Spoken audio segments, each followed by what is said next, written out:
Nós estamos voltando para mais um bloco do nosso programa aqui no estúdio, na House Decor, e hoje eu recebo o Marcelo Demas. O Marcelo, que é professor de Mindfulness, é uma terapia que, traduzindo aqui para o nosso idioma, para o português, se aproxima de atenção plena, de foco completo, e que está muito em voga, tem muita gente comentando sobre isso. Nosso programa não poderia deixar de abordar o tema. Primeiro, quero agradecer a presença do Marcelo aqui conosco. Obrigado, viu, Marcelo? Obrigado pelo convite. Deixa eu passar rapidamente o currículo do Marcelo e vou tentar passar numa leitura mais rápida, porque é um currículo extenso, né? O Marcelo é professor de Mindfulness para a Saúde, com formação na Inglaterra, no Instituto Works, e também nos Estados Unidos, no Center for Mindfulness in Medicine, Healthcare and Society, da Universidade de Massachusetts.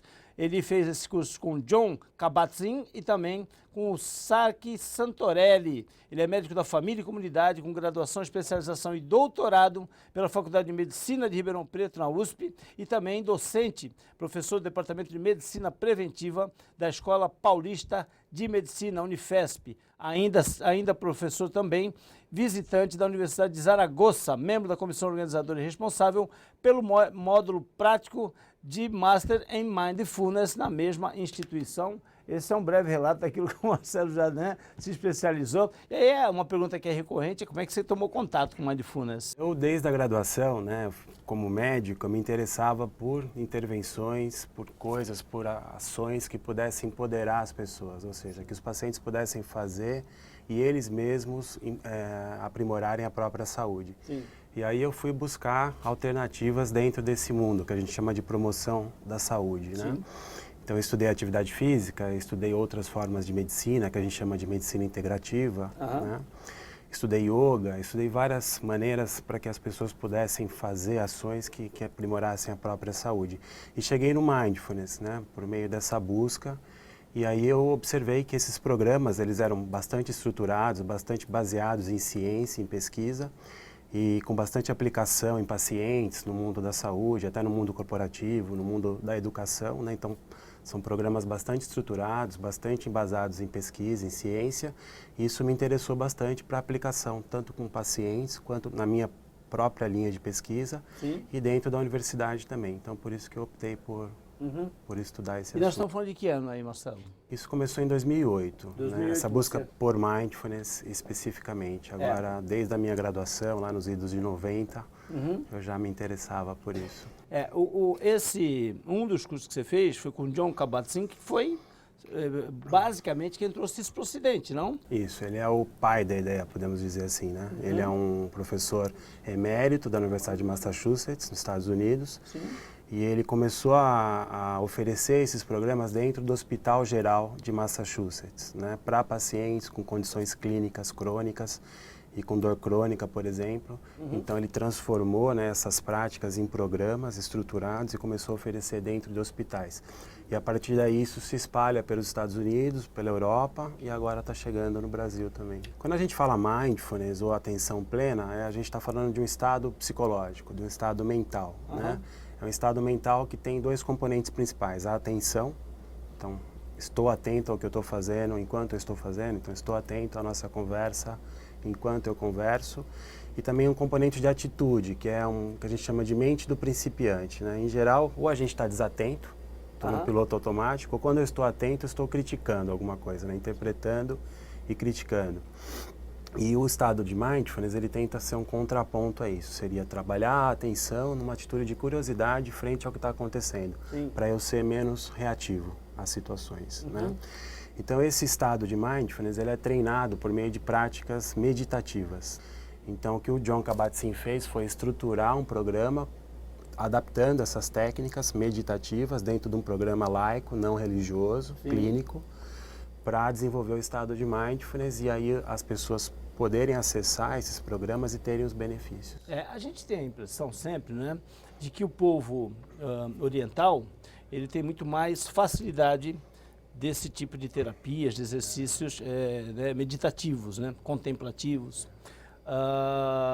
Houve uma adaptação pelo Jon para a característica do povo ocidental, ou ele veio in natura, na íntegra do jeito que ele houve uma sempre adaptação, exatamente. Essa adaptação cultural é uma das coisas que ele inovou, né? Na verdade, as técnicas já existiam, né? Ele adaptou as técnicas num contexto ocidental, ocidentalizado, e principalmente não religioso, para que não haja Qualquer uma relação, barreira, né? para alguma pessoa que não seja do budismo, etc. Qualquer tipo de reserva, né? Exatamente.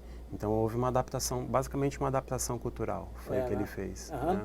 Quais são os principais benefícios das pessoas que praticam e que têm acesso ao mindfulness? Bom, a primeira ideia é que essa palavra praticar é importante, né? Então, para que você tenha os benefícios, você tem que praticar. É muito parecido com a atividade física. Sim. Então, não adianta eu ler um livro de atividade física que eu não vou ter os benefícios. E mindfulness é a mesma coisa, eu tenho que fazer os exercícios, as técnicas, para que eu possa ter os benefícios, né? De maneira regular é o mais interessante. Para as pessoas que fazem regularmente, né, tem vários benefícios já estudados por meio de estudos científicos. Principalmente melhor manejo da ansiedade, da depressão e da dor crônica. Né? Não só pacientes com ansiedade, depressão ou dor crônica, mas qualquer condição. Então, por exemplo, um paciente com diabetes ou com pressão alta, hipertensão, mas que seja ansioso ou com sintomas de depressão, ele também se beneficia. Então, por isso é uma terapia, né, um programa que se adapta a um leque bastante grande de pacientes. Eu li um estudo a respeito de pesquisas que foram realizadas com uma população de pessoas, né, que sofreram de depressão, em que 44%, né, desse grupo, desse universo escolhido, teve aí muito menos recaídas, né? E alguns até eliminaram as recaídas no período de um ano. Esse estudo foi feito no período de um ano, praticando o mindfulness. Eu estava conversando com o Marcelo antes da gente... Você vê, eu estou falando mais calmo agora, né? Eu estava conversando com o Marcelo antes da gente iniciar a nossa gravação e dizer a ele o seguinte, é algo que está muito em voga, né? Está muito à baila, e aí a gente começa a pensar em modismo. E a proposta dessa terapia, a proposta dessa filosofia é exatamente contrária ao modismo, né? Porque o modismo ele tem um período de auge e depois ele acaba, né, caindo ou sendo substituído. E esse tipo de filosofia, ele vai trazendo cada vez mais benefícios à medida que a pessoa pratica mais tempo, não? Quanto mais pratica, mais benefícios, né? E a questão do modismo acho que é bastante importante que seja discutido, Você né? não está falando ainda, porque está muito em moda, né? Sim, mas as eu acho que a moda, moda né? tem sempre dois lados, né? Tem um lado bom porque divulga, né? Então isso chega ao número maior de pessoas, né? ao número maior de pessoas, as pessoas ficam sabendo que existe, né? Mas não pode parar só nisso, como você falou, né? As pessoas que se interessarem, elas têm que realmente começarem a praticar. E também muitos governos têm se interessado, né? Muitas políticas públicas em alguns países têm usado mindfulness. Você está fazendo teste pelo SUS, não é? A USP, a Unifesp, né? Algumas outras universidades no Brasil. No Reino Unido, na Inglaterra, o parlamento inglês tem praticado mindfulness, né? Os próprios parlamentares. E acabam sendo formadores de opinião. Isso, exatamente para isso. População, né? Eles estão estudando lá a mindfulness como política pública. Entre 5 ações de desenvolvimento social, uma delas é mindfulness, para aplicação no sistema de saúde e na educação. Então, isso é uma moda positiva, vamos dizer assim, né? Está entrando na sociedade de maneira sustentável. Quando você tem contato com uma pessoa que quer iniciar, evidentemente não é uma pessoa que é completamente estreante em mindfulness, evidentemente você vai fazer uma anamnese com ela vai observar qual é o comportamento dela, que tipo de indicação ela vai ter. Mas, em média, Marcelo, qual é a recomendação e que tipo de exercício ela vai começar a fazer para se engajar no mindfulness? Então, como a gente estava falando que mindfulness ele é universal, né? Então ele vem do budismo, agora se insere na cultura, entre aspas, ocidental. Então eu vou encontrar mindfulness tanto num ambiente religioso, budista, espiritual, como no ambiente clínico. Então as pessoas podem optar, né? Não quer dizer que uma coisa seja boa e outra coisa seja ruim. Então eu posso optar o que eu quero fazer. Aqui a gente está falando desse mindfulness clínico, acadêmico, laico, etc. Né? Para esse mindfulness, né? Então se a pessoa se interessar por praticar, se ela for um paciente, ou seja, uma pessoa com uma condição clínica, né? Ela tem que procurar um profissional, primeiro, né, o próprio profissional que já cuide dela. Quando você falou com uma condição clínica, okay, com alguma patologia? Com uma doença, né, com uma patologia. Tipo de patologia. Né? Então, essas pessoas, a aplicação de mindfulness é bastante clara, bastante importante, tem benefícios, mas elas devem ter um segmento clínico. Ou seja, o mindfulness vai ser um coadjuvante. Vai ser um tratamento adjuvante, né, ou até como você citou naquele estudo da Inglaterra, né, ela substituiu, né, o tratamento com fármacos, com medicamentos, mas todo num ambiente controlado, com segmento médico, né? Então, uma pessoa com uma doença ou com uma patologia deve ter um apoio, continuar tendo o apoio do seu terapeuta nesse processo e procurar um professor de Mindfulness que seja bem treinado, que seja bem capacitado para seguir todo o processo. Os programas, eles em geral, eles têm começo, meio e fim, né? Então, em geral, eles duram 8 semanas, né? E ao final das 8 semanas a pessoa vai ter autonomia para que ela possa praticar sozinha. Dá continuidade. Né? Então os programas eles são uma iniciação, né? As pessoas aprendem as técnicas para depois aplicarem no dia a dia, em casa ou no trabalho. Né? Você pode mencionar algum tipo de técnica? São 4, em geral o que a gente usa são âncoras de atenção. Né? Então eu vou treinar, a gente fala que é o treinamento do músculo da atenção. Né? Então para eu treinar o músculo da atenção, eu uso âncoras para minha atenção, ou seja, pontos onde eu possa ancorar a minha atenção para treiná-la. E geralmente essas âncoras são o próprio corpo, né? Uma técnica bastante conhecida, bastante clássica, é usar a própria respiração. Então quando você muitas vezes vê uma pessoa meditando, né, sentada, parada, com os olhos fechados, ela não é que ela não esteja fazendo nada. Ela está observando a própria respiração para poder treinar a atenção, né? Outras âncoras são as sensações corporais, ou tem algumas técnicas que são em movimento, então caminhadas bastante lentas, onde você presta atenção no movimento da caminhada, nas sensações. Que normalmente são coisas que a gente faz automaticamente, Geralmente instintivamente. a gente faz sem perceber, né, no piloto automático. Então isso é um treinamento para você começar a perceber. Sair um pouco do piloto automático, exatamente. Treinar a tua atenção para direcioná-la para aquilo que você quer. Isso, para você controlar um pouco mais, né, emoções, pensamentos. Então, geralmente a gente se deixa levar pelas emoções, pelos pensamentos, reage muito, né, às situações. Essas 8 semanas, esses 2 meses aproximadamente, qual é a frequência? É uma vez por semana. Uma vez por semana? Em geral semana? são 8 sessões, uma sessão por semana, que dá mais ou menos 2 meses, né? E quanto tempo essa sessão? 1h30, 2 horas cada sessão. Né? É pouco tempo. Por exemplo, com 10 a 15 minutos diários, eu consigo já melhorar bastante a minha saúde com essas técnicas simples, né?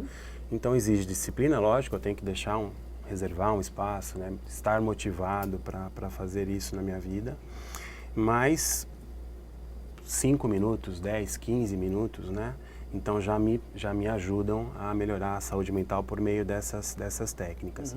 E a outra coisa são as práticas informais que a gente fala, né? Então eu posso praticar Mindfulness no meu dia a dia, em qualquer coisa que eu faça. Então se eu estou conversando com você, se eu estou atento, eu estou, na verdade, praticando a atenção. Se eu estou trabalhando numa tarefa, se estou atento também. Durante os programas de 8 semanas, né, além das sessões presenciais de 1h30, 2h30, tem as tarefas de casa que a gente fala, né? Que é incorporar as técnicas no dia a dia, mas também incorporar isso que eu chamei de prática informal. Então a gente recomenda que as pessoas levem essa ideia de Mindfulness para o seu dia a dia.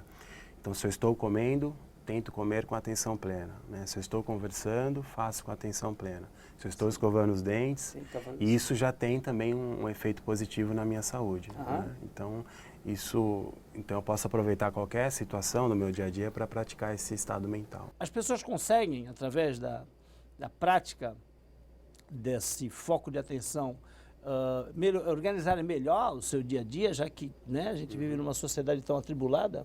Sim, em geral essa é o relato das pessoas, né? Primeiro aquela coisa da multitarefa, que a gente acha que faz muita coisa, mas na verdade a gente está perdendo tempo, né? Então focar em uma tarefa por vez, na verdade é mais produtivo, né? As pesquisas mostram que se você faz várias coisas ao mesmo tempo, você perde 40% de produtividade. Nossa. Então você está perdendo tempo, acha que está ganhando tempo, mas você está perdendo tempo. E a percepção de tempo de quem pratica essas técnicas é diferente também. Então a pessoa percebe mais o tempo. O mesmo segundo dura mais para quem está mais atento. Né? Então isso também já está estudado. A gente falou bastante a respeito dos benefícios trazidos pela atenção plena, pelo Mindfulness, no que tange ao aspecto de patologias psicológicas, né? De doenças psicológicas. Mas eu sei que já tem várias experiências, comprovadamente pela medicina, que foram realizadas para trazer benefícios, inclusive para pessoas que são cometidas pelo câncer e por outras doenças. Me fala um pouquinho sobre isso, Marcelo. Câncer é outra linha de pesquisa bastante desenvolvida, né? O que se tem observado nesses pacientes ou com câncer ou com diabetes, com patologias orgânicas que a gente fala, né? Além daquilo que eu falei, geralmente essas doenças elas estão associadas a algum aspecto de saúde mental. Sim. Então eu também tratando a ansiedade, sintomas de ansiedade, de depressão, eu acabo tratando, né, aquela coisa da interação mente e corpo, né? Sim. Eu acabo tratando o corpo também e melhoro parâmetros físicos, né, biológicos. No caso do câncer, além de eu tratar, então, um paciente que está, um portador de câncer, né, ele tem uma tendência muito grande a desenvolver um quadro de ansiedade ou de depressão. Então, o Mindfulness ajuda nisso, né? E esses quadros, eles estão relacionados à queda da imunidade. Sim. Então, quanto mais sintomas de depressão eu tenho de ansiedade, pior funciona meu sistema imunológico de defesa. E aí a doença tem E aí, indiretamente, exatamente, indiretamente tratando, né, a saúde mental desses pacientes, eu trato o corpo também, né? Então, eles ficam mais fortes do ponto de vista de defesa e tem se observado que eles aumentam o tempo de vida, né, a sobrevida que a gente fala. Então, quem incorpora regularmente as técnicas, né, por mecanismos psicológicos e biológicos, eles acabam tendo benefícios. Interessante. Olha, eu estou colocando aí o contato do Marcelo de Marzio exatamente para que as pessoas possam, né, dirimir outras dúvidas que eventualmente nós não tenhamos colocado aqui ou que não tenhamos nos aprofundado.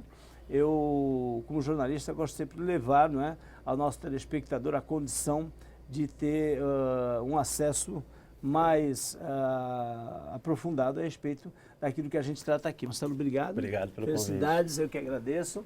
O nosso programa vai continuar, nós vamos fazer um intervalo rapidinho, são só 2 minutinhos de intervalo e nós voltamos, não sai daí.